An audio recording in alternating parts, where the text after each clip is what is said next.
புதுச்சேரியில் புத்தாண்டையொட்டி மணக்குள விநாயகர் கோவிலில் மக்கள் சிறப்பு வழிபாட்டில் கலந்து கொண்டு வருவதை அண்மை செய்தியாக பார்த்து வருகிறோம். மணக்குள விநாயகருக்கு அபிஷேக ஆராதனைகள், தங்க கவசம் அணிவிக்கப்பட்ட நிலையில் சிறப்பு அலங்காரத்தில் மணக்குள விநாயகர் காட்சி அளிப்பதை அண்மை செய்தியாக பார்த்து வருகிறோம். கூடுதல் விவரங்களை செய்தியாளர் அக்பர் அலி வழங்க கேட்கலாம். வணக்கம் அக்பர் அலி. புதுச்சேரியில் ஆங்கில புத்தாண்டை மக்கள் எவ்வாறு வரவேற்று வருகிறார்கள்? கூடுதல் விவரங்கள் என்ன? வணக்கம் கற்பகம். ஆங்கில புத்தாண்டையொட்டி புதுச்சேரியில் மிகவும் பிரசித்தி பெற்ற ஸ்ரீ மணக்குள விநாயகர் கோவிலில் மூலவர் தங்க கவசத்திலும் உற்சவர் ராஜா அலங்காரத்திலும் அருள்பாலிக்க நீண்ட வரிசையில் காத்திருந்து பக்தர்கள் சாமி தரிசனம் செய்து வருகின்றனர்.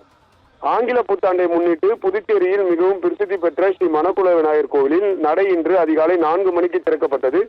தொடர்ந்து மூலவருக்கு சிறப்பு அபிஷேகம் செய்யப்பட்டு தங்க கவசம் அணிவிக்கப்பட்டது. இதேபோல் உற்சவர் ராஜ அலங்காரத்தில் பக்தர்களுக்கு அருள்பாலிக்க நீண்ட வரிசையில் காத்திருந்து விநாயகரை மனமுருகி வேண்டி சென்றனர்.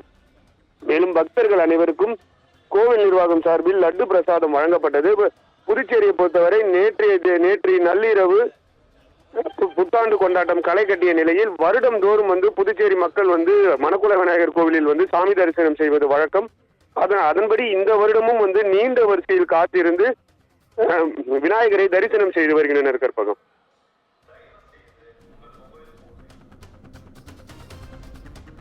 விவரங்களுக்கு நன்றி அக்பர் அலி.